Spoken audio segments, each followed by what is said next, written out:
to see this. Turn up the lights in here, baby. You know what I need. Yeah, want you to see everything. Want you to see all of them lines. Yo, you know what time it is, man. Fact check this podcast. Your boy Rico Jackson, man. Just checking in real quick. Oh man, just sit down. Just a couple things I just want to touch on, man. Tommy Sotomayor, he was on Fresh and Fit. He was on there arguing with he was on there arguing with the young lady at the end of like a 3 hour interview because they get a lot of OnlyFans girls on there and they pick up random girls and bring them on there. Not sure why. Like they just talk about what they do with it. They kind of dog them out. They kind of just like talk crazy about them and they make fun of them. Those little slick shots. It's weird, man. It's a weird podcast. You know what I'm saying? Hey, shout out to them dudes that's doing their thing, man. You got an audience for it, man. It's squares everywhere, man. But hey, nah, man. I was just, you know, listening to Tommy. I used to follow Tommy before my channel got demonetized a couple years back. I was demonetized for like 2 years. I couldn't get my page back, and I ran up my page so fast a couple years back. Not even not even really not doing live content. I was doing a little bit of live content, but it's mostly like videos and movies and short films and things like that. And I was doing some commentary, and some of my commentary got a little questionable. I started getting flagged a lot, and I didn't really understand YouTube. The whole they didn't have all these rules like they have now, and I'll take credit for some of those flags they threw in there because they saying the stuff I was posting got a little sketchy. Um, but it was one video I posted. I ran my page up to about 500 on one video. Go check that out. The drop if you ain't seen it yet. Just go to the channel. Um, I ran that movie up to about 500,000 in a matter of like 2 months, and the monetization started rolling in. And I started just dropping content. Then I was in the recommended state channels, and everybody I knew was like, "Yo, man, you popping up all across my thing." I'm like, "Yo, it came quick." I popped the algorithm. I got in the algorithm real quick, and once they don't like you, man, it's over with. Once they don't like you, hey, man. And I wasn't in YouTube. It wasn't my. I wasn't making no money off. I was just trying to put content out to promote content for the back end of what the content can bring to you. You know, the merch, the shows, the appearances, stuff like that. Um, so because the content was tied to a lot of the music projects we was doing. So once they demonetized me and they start flagging all my stuff, like I'm like, yo, it's crazy. So yeah, I ran it up for a good 6-7 months before they kicked me out, and then after that I just was done with YouTube. I was like, I'm done. Um, but now that I'm back on, got my monetization back. Got my monetization back. Yeah, I've been following people for a couple years, man. I've been following people for a couple years. I've been watching people transition. I've been watching people content go crazy. I've been watching a couple people slander people's name. I've been watching a couple squares get on and get some shine and come to find out they ain't who they say they is. Um, yeah, I've been watching the shenanigans, man. YouTube has definitely changed. Definitely has changed. Um, but no, man, I just had to come drop my 2 cents, man. Fact check this podcast. Um, Shout out to Crazy Mikey. Shout out to Kaylin. Shout out Jesus Overflow who came through the other day. Shout out Superman CSC who came through. Shout out Boat Dog who came through. We got a couple more guests coming through. We're gonna start doing the video content for you guys on YouTube. But if you haven't checked out Fact Check This podcast, streaming on all platforms. So Fact Check That Ish podcast. Go check it out. Um, but what I came to talk about, your boy T.I., the king of the South. I like T.I., man. What I want to see T.I. do right now, instead of doing comedy, I'd rather T.I. focuses on um Damani, his son. Dude, he's dope. His music is hot, but I don't see him getting the push. I don't see him getting to push the music. If you ain't heard him, man, go check him out, man. That boy Young had been spitting for a minute. Like, he coming up with quality content music. Like, I'm like, why is this not being pushed other than the stand-up comedy? No disrespect.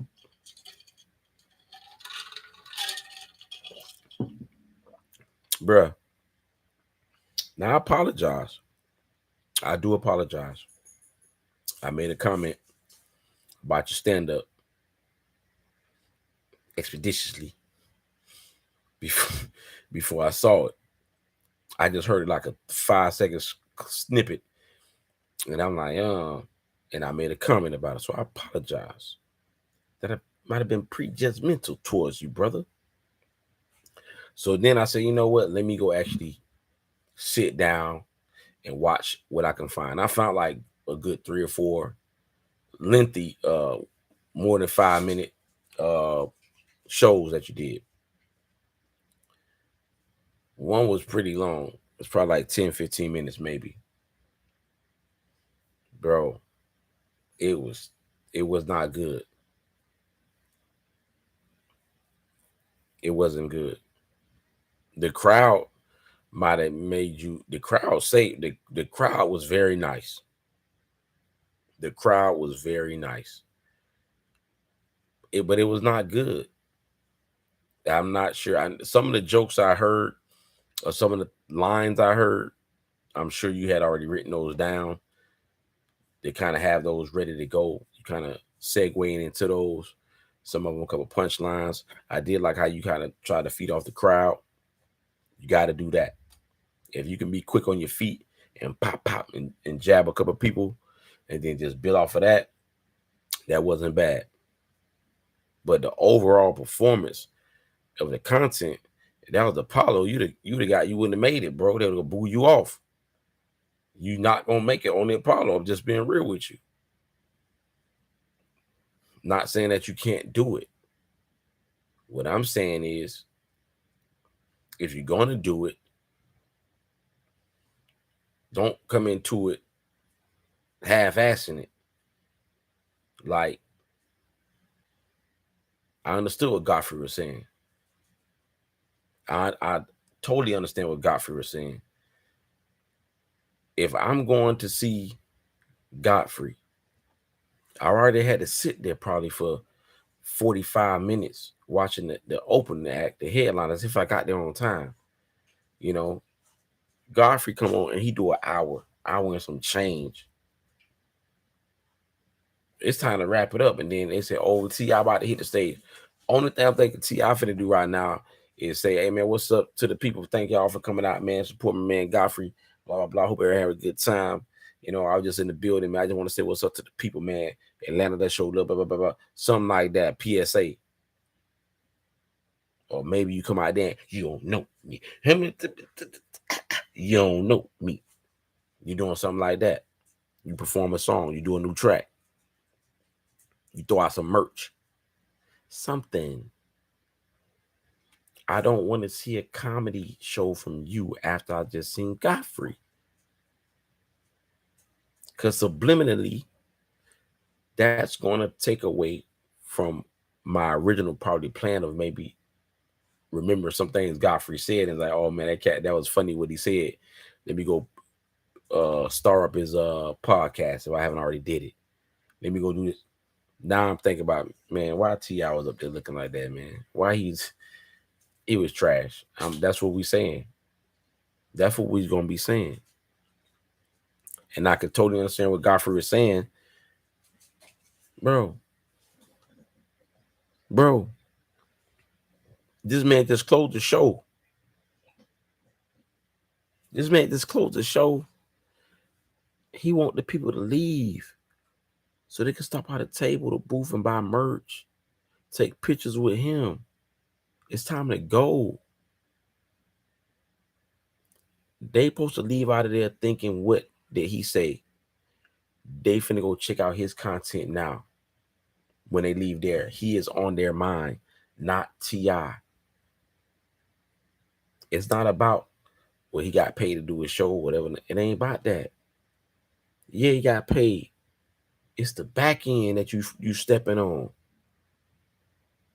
When you go to the improv and you watch them opening acts, you watch the headliner. Once that headliner hit off that stage, that boy hitting that side lane, that side door. If he most likely going somewhere to set up that merch table or take some pictures or do something, because they got to get that crowd interaction, man. This ain't no rap game. And because I'm saying I know comics, I know stand-up comics who live this. Some of them not making no money. Some of them just starting to get the little shine, but they taking it serious.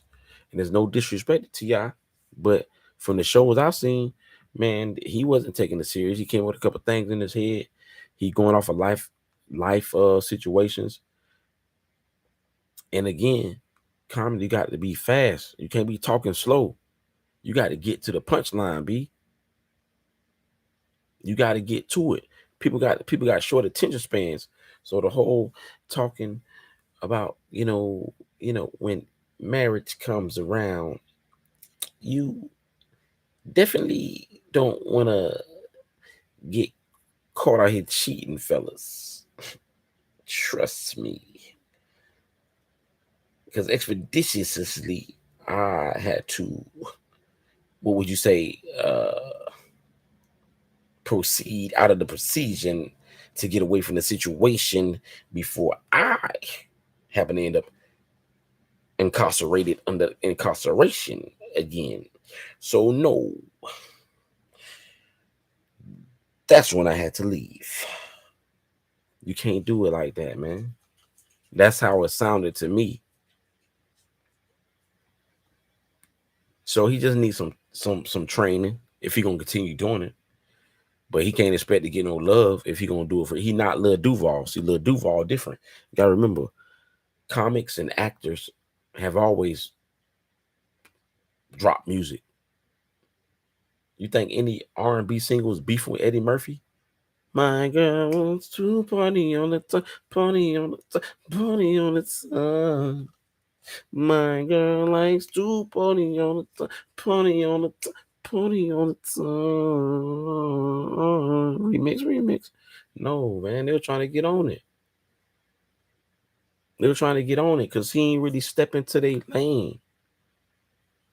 Comedy is this. This is comedy. This is cryptocurrency. It's a small community. And a lot of people want to outside look in. They think that sometimes that they can do it. I can speak. I may not be practicing stand-up comedy right now, but I was doing that back in 1990, 98. I started stage performing when I was in high school, and I was 16 years old. I'm one of the few people probably in life who could say they performed on a major stage at a young age as a thespian. A thespian. It's different than an actor. We're thespians. We are thespians. So you gotta understand when it come down to what people talking about, like, you gotta understand it ain't easy. How come, how many people say, oh, I want to grow up and do Broadway? Yes. Yes. Yes, I know. I've been training since I was 4 years old. And they get that little script, that Julius Caesar, whatever, that Shakespeare book. Oh yes. Well, 'twas a night upon Christmas, and all through the house. Not a creature stirring, not even a mouse. Not even a mouse. And they get down to like that fourth, fifth line of that monologue, and the lights hit them. Not even, not even, not even. Ain't no cut. Ain't no cut. You about to get cut, but it ain't no cut. And a lot of people don't understand that, man. You on stage rapping, singing, dancing, whatever. You can take the pause. You understand what I'm saying? You can take the pause. You can take the pause. See that? See how disrespectful? Sit down. You can take the pause, and then sit quiet. You don't listen, man. You don't listen. So you can take the pause, right? And then kind of regroup. Let the background track play it for you. You know what I'm saying? Let the background track play it. May not work for everybody. May not work. But people get into this entertainment business thinking, oh, I can do that because they did it. And that's what I think T.I. did. T.I. said, oh, I've been trying, I want to do this for a long time. Think about comedy 20-some years. That may be true. But you ain't been practicing for no 20-some years. You've been performing, but you haven't been practicing. It's a difference. So my advice to T.I. is get you a ghostwriter. Get your ghostwriter. Stop talking slow. Make them punchlines faster. Make them punchlines faster. Speed it up. Just keep going. Go to the small spots. Go where people don't know you at. You gotta have to find these back end hillbilly clubs, man. You really want to put it down. Not taking no camera crew there, which is just you and one of your partners. Maybe keep that thing tucked, Yeah. Yeah. Don't go out there slipping now. Don't go out there. Oh. That's T.I. What he doing out here? Get him. You don't want to get caught slipping out there on the chitlin circuit. But nah, man. T.I. interview, man, he got hot though. He talked about I came in peace, tranquility. It wasn't no but T.I. was hot in that video. But he was hurt though. I think more likely he took Godfrey's words, as like a slap from Michael Jordan. You come up like, oh, I like Mike. I get in the league. I meet Mike, and Mike be like, man, go sit down, man. You trash. I think that's how he took it. And I don't think that's what Godfrey was trying to do, but that's how T.I. I think that's how he took it. Because he was hurt. He at the end of it, he like, man, because I'm still tipped now. Don't get it twisted. I'm still tipped. Like, man, you gonna shoot this nigga? Golly. I'm still tipped. Don't get it twisted. Still tipped. But yeah, man. Tommy Sotomayor, you're a weird guy, man. You argue with girls like a sixth grader, man. You remind me of the kid at my school, man. He just argue with girls. That's it. I'm not sure why. He never argued with boys. He always argue with girls, but then he say he the man. He get all the girls. That's what he say. But he always fighting girls. I expect that from a child. But like the girl say, you 30-something. No, I'm 40-something. You represent, hey man. Some of you black dudes out here, man. I don't know where y'all got y'all training from. Y'all need to go sit down and watch the Mac or something. Because some of y'all just ain't righteous, man. Y'all just ain't got y'all mind. Is just y'all really weren't brought up by no real players and gentlemen. You know what I'm saying? No real. I was brought up amongst real men. My father, my uncles, my brothers, my older cousins. All the dudes I knew I came around, they was real players and gentlemen. Simple as that. You ain't have to be talking to the man. Ain't no arguing with no woman. The most you're gonna say to us, hey, you better go on. Don't, hey, shut your mouth. I'll talk to you over there. That's the most you're gonna say to you. You ain't finna be back and forth with no sixth grade stuff, man. Y'all gotta get some training, man. That's y'all. She made you look bad, bro. She made you look bad. So I'm gonna go back and watch some more and see if you had some valid points. You did have some points, but you arguing with her, man. Why are you arguing with the girl, man? Stop arguing with her, man. Oh man, hey man, fact check this podcast is boy Rico Jackson. A dog harassing me. He's actually a rescue dog. So Brutus, he's a rescue dog. He's a sweet dog. See if I can show him to you. See if I can show him to you. There he is. Say, hey, Brutus. He's a sweet dog, but I guess he wanted to eat. Or he want me to play with him. So, yeah, man. Yeah, we just out here in the garage chilling, working on some things, and I just seen that video, so I had to jump on real quick, man, and see what was going on, man, with these weird guys out here. A bunch of weirdos on the internet now. But guess what? The real is back. So now I got to give y'all some of the social emotional learning, get y'all right, because some of y'all and y'all emotions just get the best of y'all. Y'all all on the line, showing out. Half y'all 50-something years old, got kids, and your kids in school getting picked on because their mama and daddy out here acting like fools. I got to do better than that, man. I got to tighten up. But yeah, man, fact check this podcast, man. Be back at y'all with another episode. Shout out Mikey Crazy Mike. Shout out our sponsor, Super Barbecue. And hey man, Kaya Costa CBD. Go to the website, Kaya Costa, that's CAY. Y'all know what it is, man. Kaya Costa CBD. Y'all check it out, man. I'm out of here.